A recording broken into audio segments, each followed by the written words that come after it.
welcome back sa aking vlog sa Montreal, Canada. Temperature natin ngayon -4. There's like 4 or 7.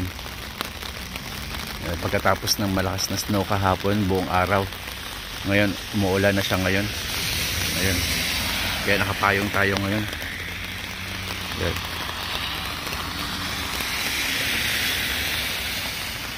Madulas to pag ganito. Pero pag malakas ang ulan, maganda kasi pag nalusaw agad, wala ka agad, hindi ka madudulas. Yan o, kabundok pa rin dito sa gilid o. Pasada, nagulusaw. Ay, nagbubuldos. Nilagyan nila ng asin dito. Pero ganito wala pang asin o, naubos na yung asin. Napakadulas to mga kabayo.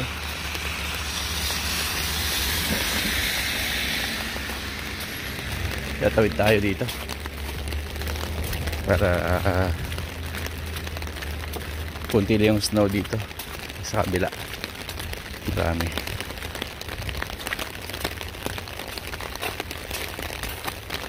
Okay.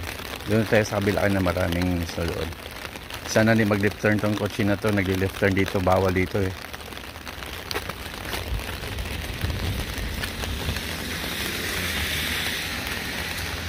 Ayan o. Putik siya.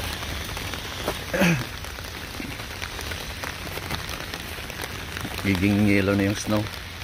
Yung ganito. Yan o, pwede pang halo-halo to. Mga ganito pwede yung pang halo-halo. Malinis to, malinis. Pakalinis niyan. Pero para sigurado, kung mga countryside ka, maganda. Mas malinis yung snow pa. Pero malinis din naman to. Kasi tuloy-tuloy yung snow eh. Yung first snow, possible na kailangan pamalinis. Sa mga tao nagbo-bushcraft, yung bushcraft, yung mga tao na pumupunta sa forest tapos gumagawa ng tent, nag-i-stay doon sa forest ng isang araw, 2 araw, gumagawa ng tent. Ito yung tubig nila, nilalaga nila yung snow. Yan, nilalaga nila yung snow para inumin nila. Kaya malinis yan.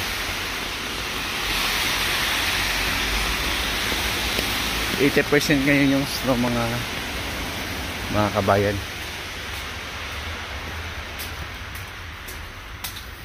Kaya lagi tayong may dalang payong summer o winter. Napakalaga ng payong kasi hindi natin alam kung kailan siya uulan. Although meron naman tayong weather na monitoring, pero kailangan pa rin natin naman magsubaybay o laging prepared. Sige mga kabayan, kita-kits ulit tayo mamaya pagkatapos ng trabaho.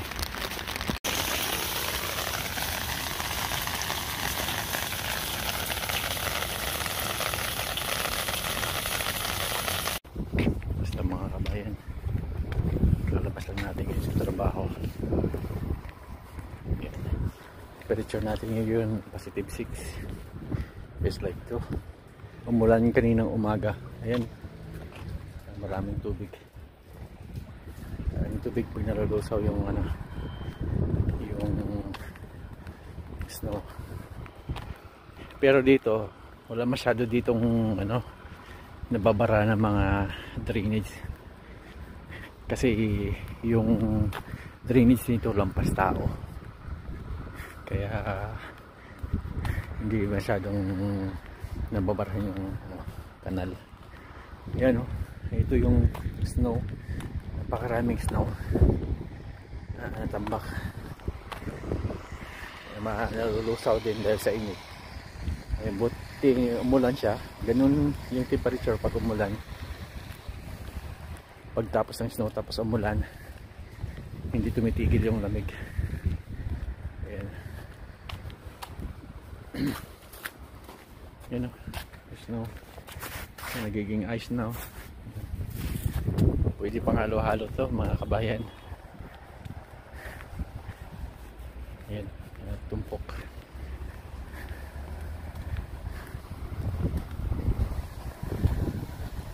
Yung sahig na to may asin, nagkahalo-halo na rin sa kaulan, kaya medyo yung okay yung radar natin ngayon.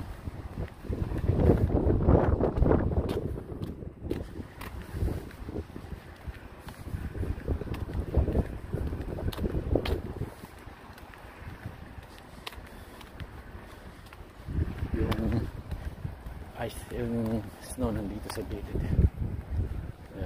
Pero malinis yung kalsada.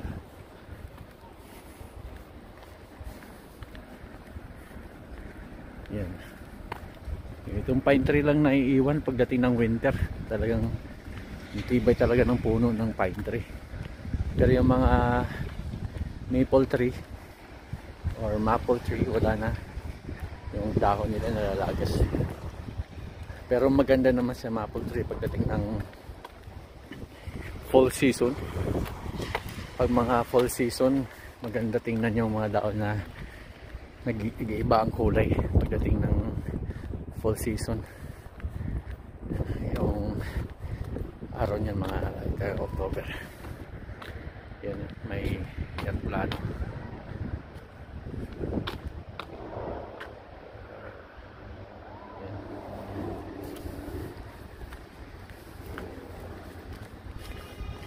Yung maganda yung araw natin ngayon. Ayan, no? Pero pagkalipas naman ng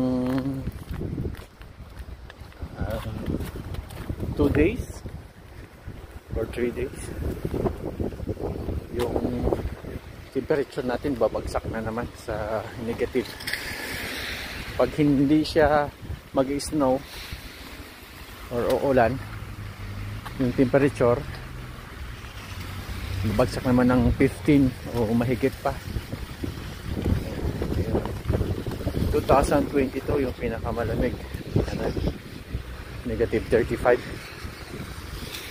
Talagang makakagal, hindi, sobrang lamig. Segundo lang yung kamay mo sa labas, pasok mo na.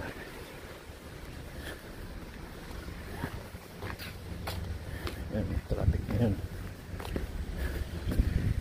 Pero mo sadya. Ayan yung snow. Hindi ice na. So ginapakan mo. Pag hindi basa-basa, kunting basa lang, crunchy siya pakinggan eh. Parang crackers. Ayan, yung snow. Ito magiging putik na to. Hindi masyadong maputik ngayon ito kasi yung buhangin na anod na. Buhangin. Kaya pagdating naman ng summer, yung asin na may kasamang buhangin, meron namang truck na sweeper, naglilinis ng kalsada, tinatanggal yung mga buhangin o yung maliliit na bato o yung graba. Hindi naman graba, yung maliliit lang, parang mga pebbles lang. Ayan. Dito tayo lagi dumadaan araw-araw kasi